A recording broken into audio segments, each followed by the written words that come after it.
Hello there and welcome. This is AJ Poyden, and today I am excited. I'm glad to be with you and that all of you have joined us because have had the honor of meeting an amazing person, Candy Campbell, and you are just going to love her. You're going to get some incredible insights today that you're going to love. That's going to challenge your mind to think in new ways, and it's going to be a whole lot of fun. And at the same time, we're going to tell you about some special offers and special things and gifts.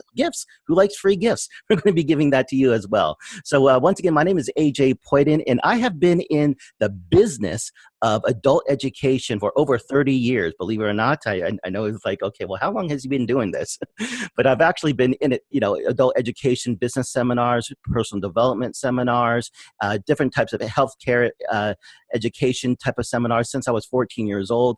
And so I've seen a lot of different people out there, and quite frankly, many of them kind of say the same things over and over again. And what makes Candy Campbell really special is that she's innovative, she's forward thinking, she's progressive, she's amazing, and you're going to absolutely love this. So she is a international speaker. She's her specialty is in communication using get this, applying improvisational techniques to improve communication. And she's a best-selling author. She's written 4 books, and her new book is coming out. It's called Improv to Improve the Healthcare System. So, as a registered nurse and a professor, and teaching all this stuff, she's combined like 2 of her great passions to create something truly amazing that no one really has presented. And this could be a game changer in our industry of nursing. And quite frankly, it's not just nursing, but we're going to find out, who this is all for. Hello, Candy. How are you doing today? So glad that you're here. Hi, AJ. Boy, it's great to be with you, and thank you for that kind introduction. Yes. And so during the next 20 minutes or so, we're going to be presenting some new ideas. Can you tell them a little bit about what we're going to be talking about today? Yes, the viewers should expect to learn 3 basic things. First of all, we're going to talk about what is the biggest problem in healthcare. Mm-hmm. Then we're going to explore 2 different tools to help solve the problem. Okay, great. So I'm anxious to hear that. But before we get into that, can you tell me, tell the people joining us, and I know that some of the people who are joining us found out about this webinar through our nurses communications conference that's coming up here in just towards the end of June, right? So Right. It's coming up, and so I know that many of you have heard about that. Some of you have already registered, and if you haven't registered yet for that program, there's a button either on the side or down below that says register here. You can click there. If you already know about it and you're just been waiting to register, you can go ahead and click that. It'll open up a new tab, and so you'll still be able to hear us and listen to us as you complete that. But go ahead and do that. And if you haven't registered for that yet, just keep listening. We're going to give you some tools that you can use that, right now, as well as give you some more information as well as that. But once again, Candy, can you tell me a little bit about, how did you get into all of this and bring this together? Like, who are you? Well, that's a really good question. I tell people that I got into nursing as a second act because my first love and my first training and my first jobs were all in theater. I'm a classically trained actor. That's my first degree. And I really thought that I was going to be a repertory actor. And yet some things happened. I had my first, if you will, first and last casting couch experience one day when I was doing summer stock after I was graduated with my degree in theater, and I had planned to go on to LA and make a living as an actor. I got cast as a lead in a play, and as it happened, the director, let's just say, made some moves on me, assuming that I was young and innocent and everything would go his way.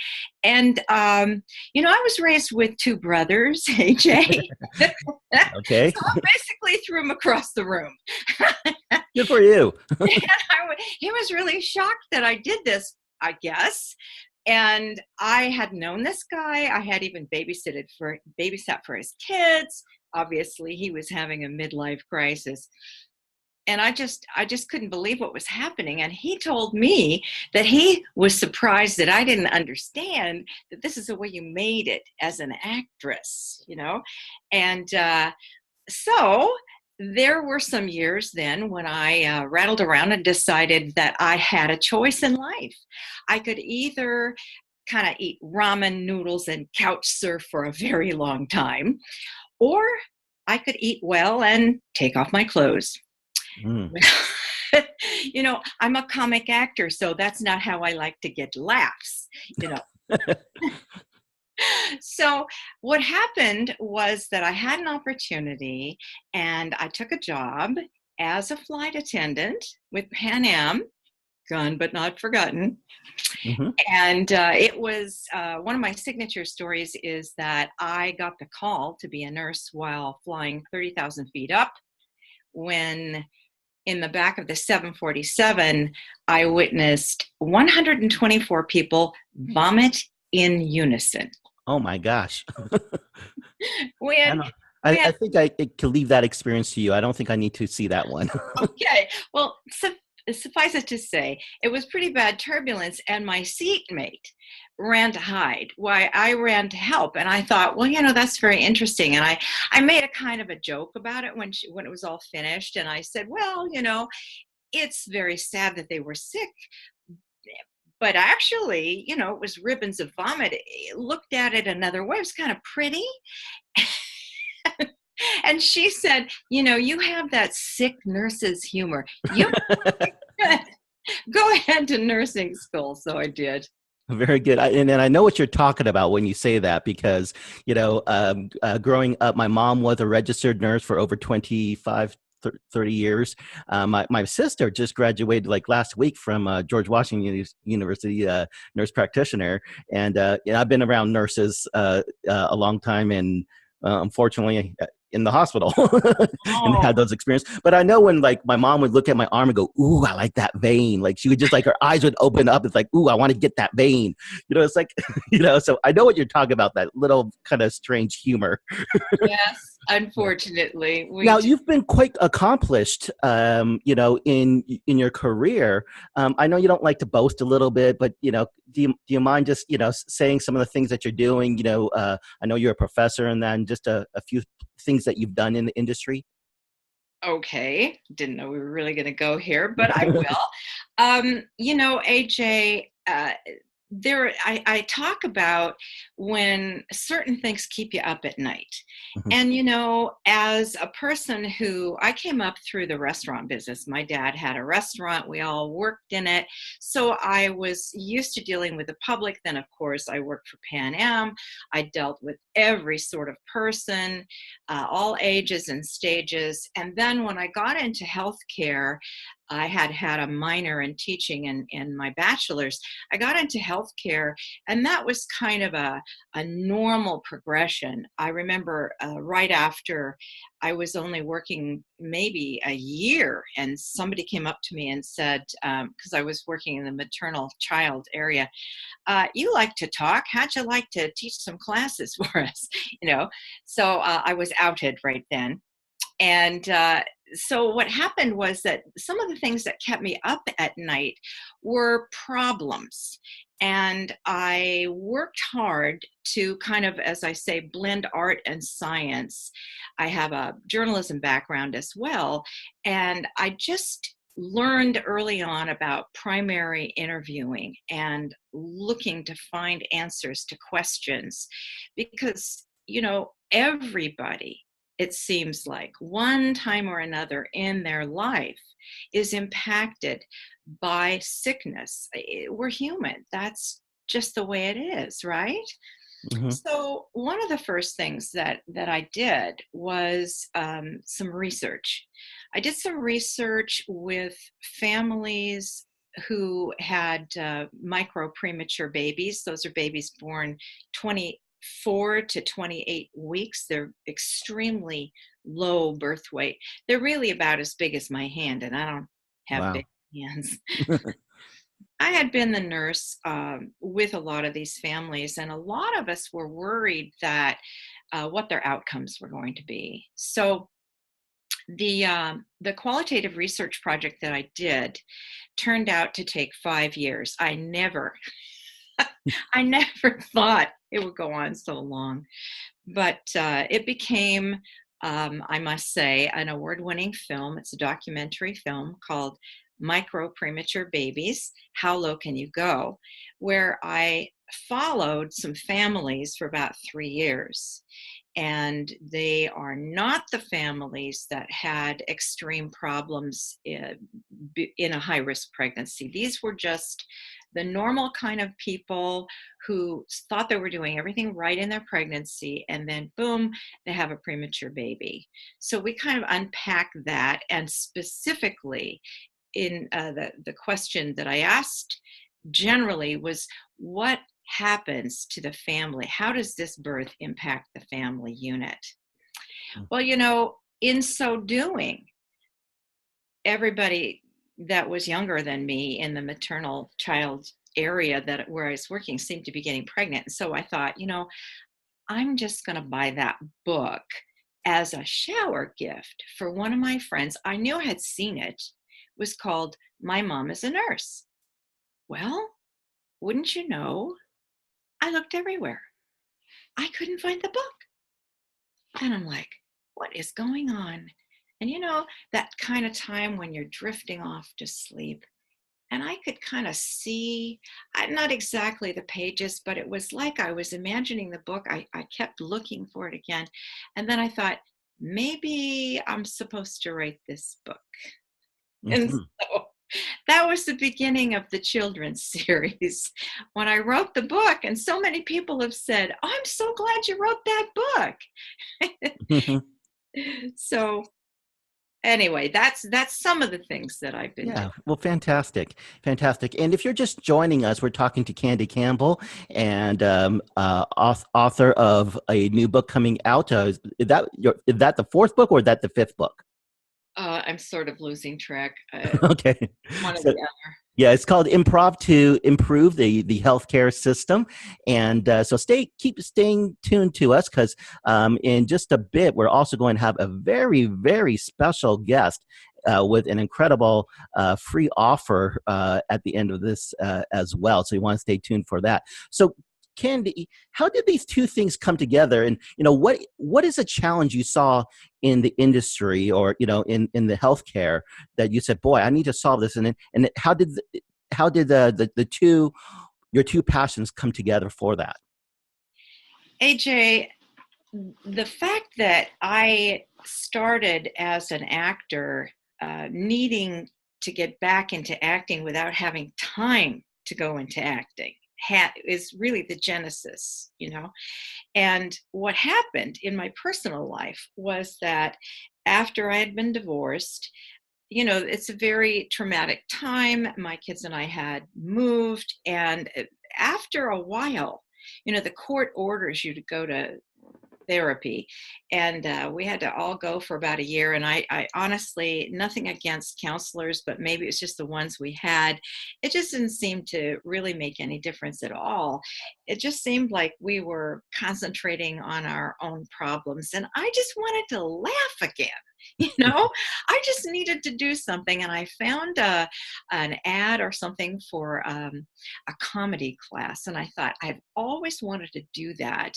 And I would really have loved to have gotten back on stage doing musicals and other fun comedy plays. But I had 3 kids under the age of 13. I just didn't have time, and I was working full time.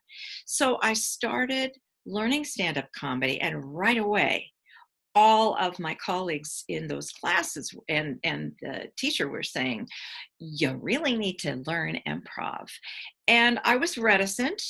The idea of acting with no script, no net, was pretty scary. And yet, when I got into it, I realized, oh my goodness, this is so freeing.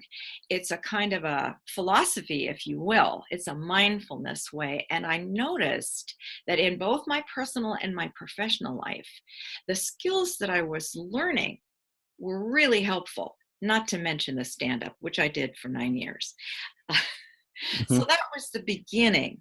And in healthcare, I noticed that, like my bachelor's program was all in communication and theater, I noticed that the research started coming out that the root cause analyses of some of our what we call sentinel events, which are things that happen that should never happen, it really came down to not he said, she said, but basically people weren't really talking to each other, or they weren't talking to each other in a way that was respectful. They weren't talking to each other in a way that was helpful, and that overall, there wasn't a culture of safety to Hmm. bring up, let's say, a difficult conversation, etc. So what would that result in, when people aren't talking to each other or aren't saying, or maybe they're saying, but they're not listening, what's the result of that in The that, result is the siloing, as they call it, in the hierarchy. Healthcare is built on a military model for a very good reason. In what we call risk averse industries like aviation and healthcare, where if you screw up, somebody dies, there really needs to be, a captain of the ship, somebody who gives orders, et cetera, in an emergency.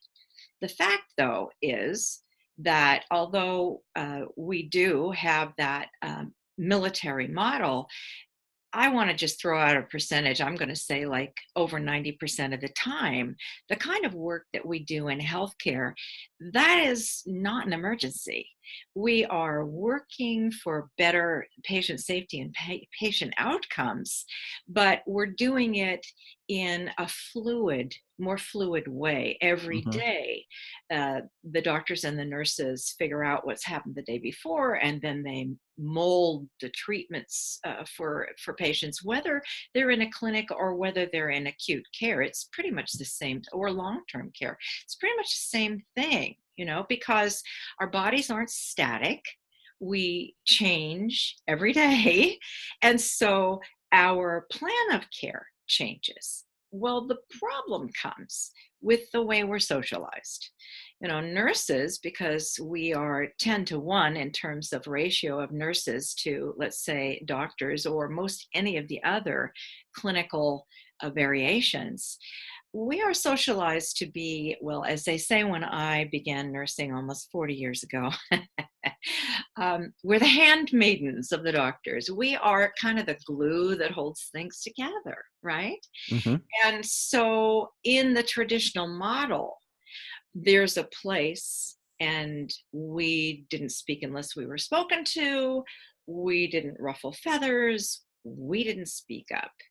And that has caused problems, because when we see things, because we're at the bedside or with the patient much more often than a doctor, if we see something and yet we're afraid, even if we have had assertiveness training or simulation training or team steps or whatever the program is, difficult conversations, and we've got like scripts inside our head of how we should do this, if we don't feel safe to do that, it doesn't happen. Bad things then happen. I gotta say, over the last few years, unfortunately, I've been admitted 3 times into the hospital, and I was there for a week each of those times. And as a person in communication that I teach and as well and stuff, I can tell you, I see it. I saw it there, where it's like I could see the nurse wanting to say something. They know more information. They have a better perspective of things, and yet they felt held back and such. And so, you're with what you're doing, you know, and I'm just going to use a doctor nurse example here, because that's what I've witnessed. Um, you know, we can't change the people around us, but we can change what we do. Like, so what is, how does improvisation help with my personal communication in the workplace? Thanks for that question. That's a great one. I think in general, I like to say it's all about tearing down walls and building Mm, bridges. And the way that we do that, there's a lot of research about resiliency and about uh, communication. And some of the words that come up are relationship is a big one. And in order to make a relationship, you have to feel safe. And in order to feel safe, you have to be willing to be vulnerable. Well, these are pretty risky concepts. And that's not necessarily something that people in a zero uh, accident tolerance environment want to even think about. So, what we say is that we'd like to use improvisational exercises from not just theater. I use them from theater, from music, from writing, all kinds of different exercises to kind of loosen people up and make this shift from the authoritative power grid to a more collaborative model. And that means changing a culture. And as you know, change is scary for a lot of yeah, people. yeah. So with that in mind, um, you know, the idea of uh, you know, communication flat out, it's important, right? But communication also has to do with who you are as a person and your willingness to do that. And so we can talk about this a lot. And, you and I have had this conversation in the past where, there are classes on communication where it's like 8 hours of lecture. And that is like not the example of how to communicate while teaching communications, right? And so the way you like to do it is a different way of teaching communication. It's not a lecture, 8 hours of something there. It's really learning how to be, like that be, do, and have, how to be something different. And so not only are you going to improve your skills in the workplace, you're actually going to feel great about who you are as a person as well. So there's going to be like multiple benefits to this. If there's any type of training that I think a person's need, and through our conversations, I'm certainly convinced that these are the skills that people listening should decide, yes, I want this skill.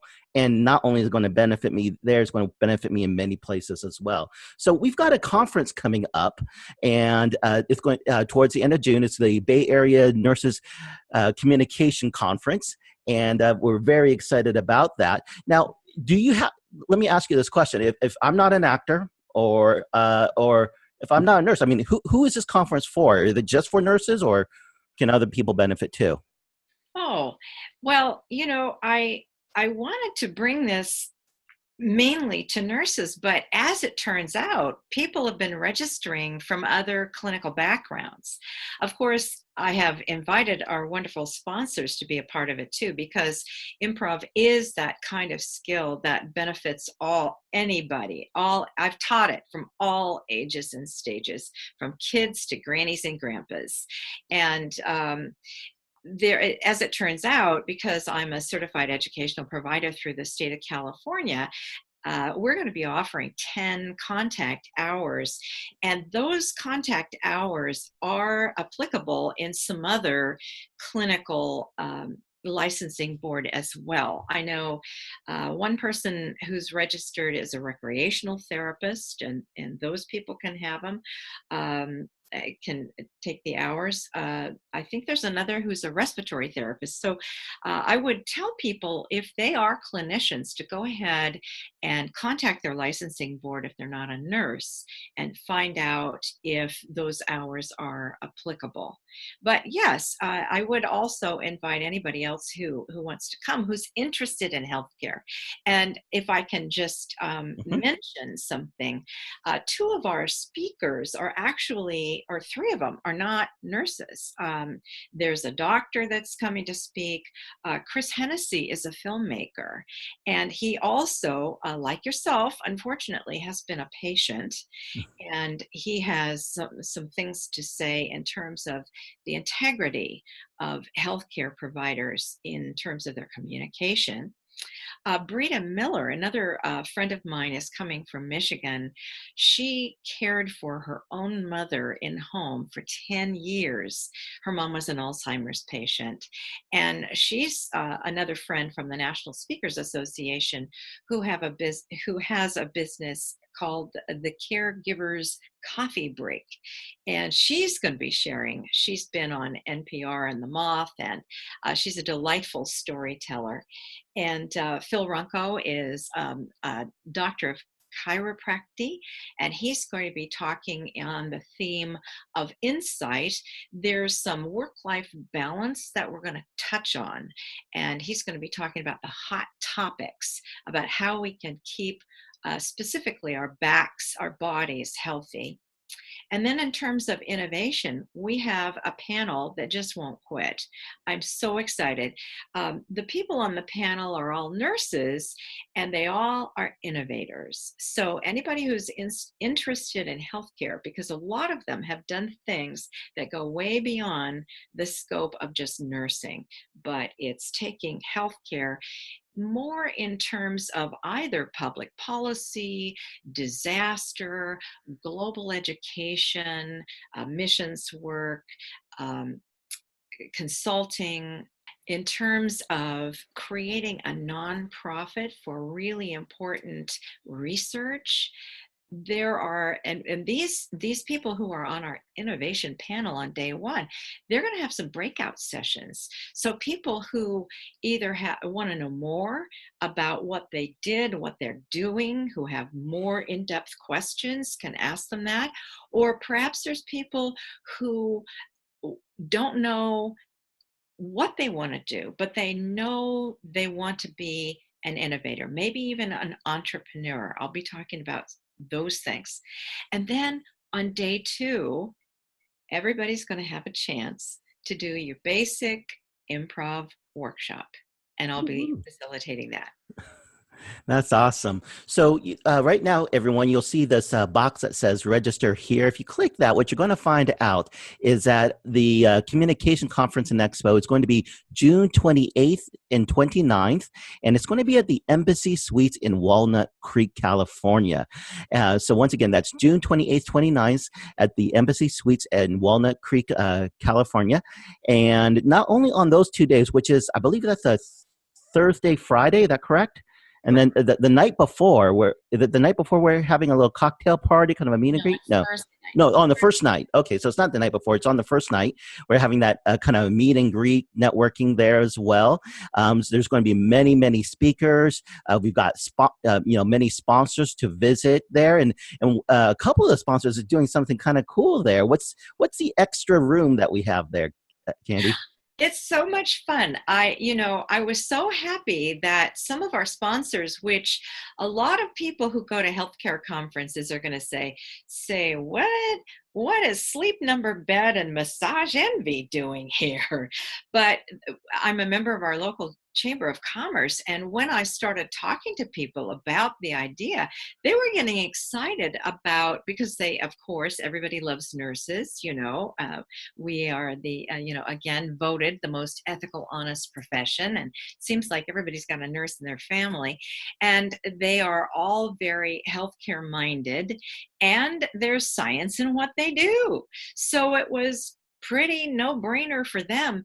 And both Massage Envy and Sleep Number Bed said, we'd like to bring in a way to actually demo what we do. Sleep Number Bed is bringing a bed, and they're going to be in the re-energizing room, so you can lay down and get your sleep. And if you don't know about this, people, I will just say I am sold on Sleep Number Bed. It's so cool. But it's very scientific, and you have to experience it to really appreciate it. And Massage Envy, they are so great. I am a customer. I go there all the time. and they're bringing 2 massage therapists and 2 chairs. So, Woohoo! so we can go in and re-energize. There'll be some breaks and a long lunch. And not only that, salon epiphany.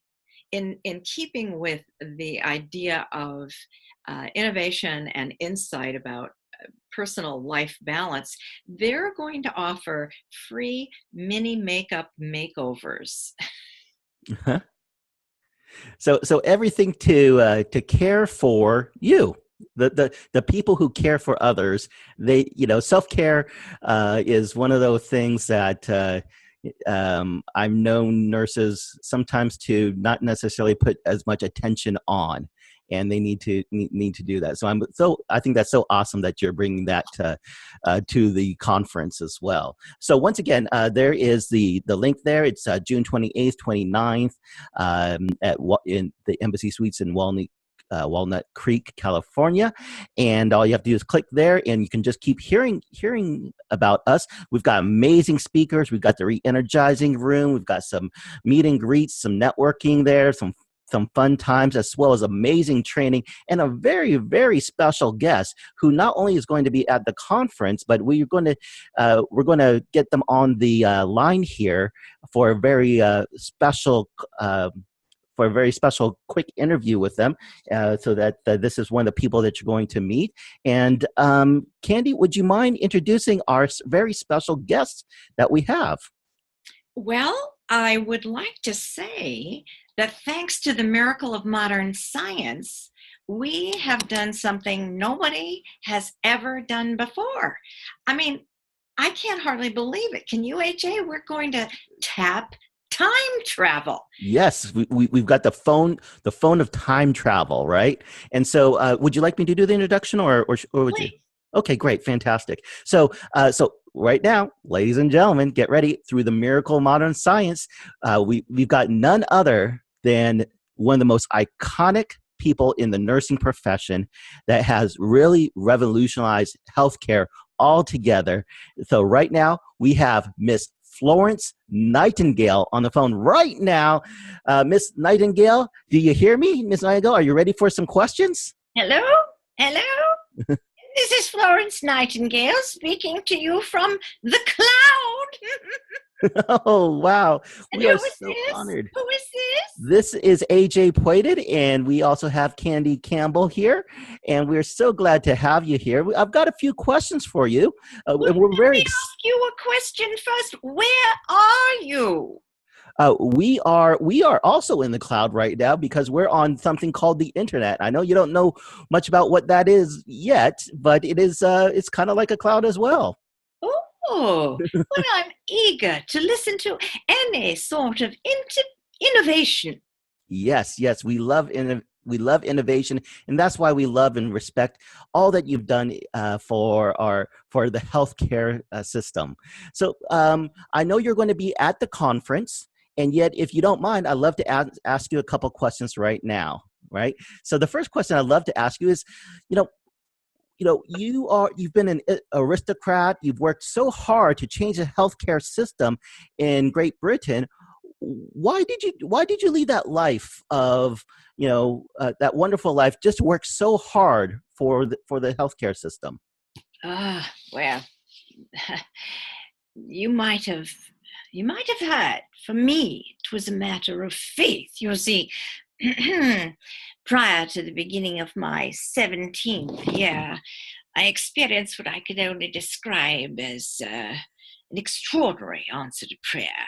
I've been pondering the typical teenage questions of who am I and why am I here? I prayed earnestly for direction, and, well, one visceral observation kept me awake at night. I could not turn away from the striking social disparities. They were obvious to anyone who chose to look. When it angered me that so few in my acquaintance bothered even to notice those whom Jesus referred to as the least of these. You see, In my day, any woman of my social station was expected to marry and run the house, which is, of course, noble undertaking for many, to be sure. Well, most, all right, I dare say. Unlike today, so it seems. However, in my time, there was little movement then between the classes, and as a result, there were few professions open to women, other than the oldest profession, if you get my drift. Well, Miss Nightingale, would you tell us about your tenure in what you referred to as the hellhole in Scutari? Ah, Scutari. Yes, 'twas a hellhole. It was built on a cesspool. Did you know that? Yes, it poisoned the water and the ground all around it, and as you might imagine, in your modern times, predictably, our uninvited guest, that cholera, came to stay. Well, by the time we had arrived, more than 60% of the men had died. I spent 22 months there, and I can tell you I watched thousands of men, well, boys, actually. There were 16 to 22-year-olds, oh, heroes. Well, they died a dismal death. Oh, here's another surprise. When we arrived, we were scorned by the physician's staff and warned to turn around and retreat. Can you imagine? Wow. And so let me ask you, it probably took a lot of courage to do what you've done. How did you come across the courage to change the healthcare policy? Well, how could I not? It seemed to be providential that I was born into the aristocratic class, if you will, in order to propel change. And although my time at Scutari, uh, when I returned, I was semi-invalid for the next 50 years of my life, with one of the 6 fevers of the day. You would call it, I suppose, brucellosis. Could have been solved by antibiotics. But I was so keen to rearrange the British Army, the whole military hospital system, help those soldiers. It was my duty and my honor to facilitate such change, and I did it for them. I did it for the love of those heroes who I was powerless to save there. They were always in the forefront of my mind. And so, Miss Nightingale, what advice would you give nurses of today? Yeah, there are a few thoughts I'd like to leave you, but I'll save most of them for when we meet in person. uh, about the present. Based upon what I've shared with you today, you may already have deduced the problems you perceive now in healthcare and nursing profession. Well, they're simply a variation of the same problems we've had common all along, whether it's personally or system-wide. From a systems point of view, for instance, we have too much work, not enough help, not enough funds to carry it through. In other words, the system is broken.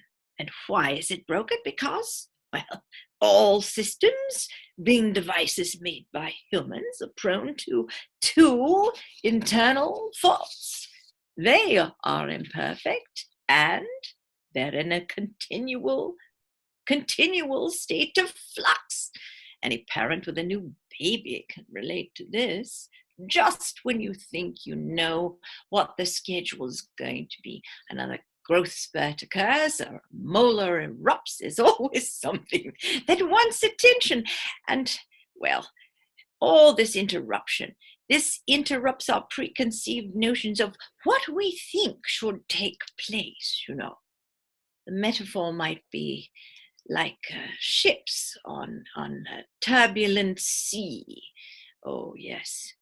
Well, our job as nurses, as healthcare personnel, is to keep our eyes and ears open and speak up to those those who have the power to make the changes. Yes? Yes, yes, absolutely. And we are looking so much forward to meeting you and having you meet the nurses of today, the one that are looking to have that power to invoke invoke change in the world through what I understand you focus on the integrity, the insight, and the innovation. And so it's Mm. been a great honor. I think our modern science is losing our connection right now, but we'll see you in at our conference. Yes, thank you. Thank you for the opportunity. Bye bye. Oh, wonderful, wonderful. All right. And so that was Miss Florence Nightingale, everyone. And thank you so much for attending our webinar, as well as our bonus section with our special guest. And we did say that we also have a very special offer as well. And this is for everyone. All you need to, Candy, if you'd love to tell us about that special offer. Because Yes. obviously I'm getting tangled here, so I'm not saying it well. So you tell them what the offer is. We mentioned the book that's coming up, and the actual title is Improv to Improve Healthcare, a System for Creative Problem Solving. It's going to be out soon, probably not in time. Well, I know it's not going to be in time for the conference. There will be some handout materials for the attendees there. But I'd like to offer and give anybody who signs up to come to the conference and who wants, in fact, just anybody who finishes this webinar. Yes, I would like to say the actual title of the new book that's coming out. It's not out yet, and it won't be out in time for the conference, but there will be some special handout materials for the attendees. But it's called Improv to Improve Healthcare, a System for Creative Problem Solving. And we're going to have a link down at the bottom or somewhere at the end here Mm-hmm. uh, for the introduction and the first chapter of that book, just to whet the appetite of those who are interested. All right, fantastic. And so you're going to love that. And you're going to love our conference that's coming up as well. So before we say goodbye, I'll just give you one last reminder of how you can learn more about the integrity, insight, innovations, hear from our amazing speakers, experience self-care with our amazing sponsors, and have the time of your life for internal change that improves your workplace and the entire healthcare system as well. At our 2-day conference, June 28th, 29th, Embassy Suites, Walnut Creek, California. Just click the link. That's all you have to do. Click the link for that one. There will be a second link for the free gift. Thank you very much for attending our entire seminar, as well as our bonus sessions of our special guest, the offer. And was there something else you wanted to add there? I forgot one thing. Embassy Suites has offered us a special discount rate of $149 a night. All they have to do is either call, or there will be a link that we will put here that gives them access if they want to register online. Oh, fantastic. That's great news as well. All right. Thank you once again, Candy Campbell, for putting all this together. Much like Florence Nightingale, you're innovating and you're forward thinking, and can't wait to be there. I'm going to be there too. So I'll see you. I'll see you, and I'll see all of you there as well. Thank you, everybody. Thanks, AJ. Bye, everyone.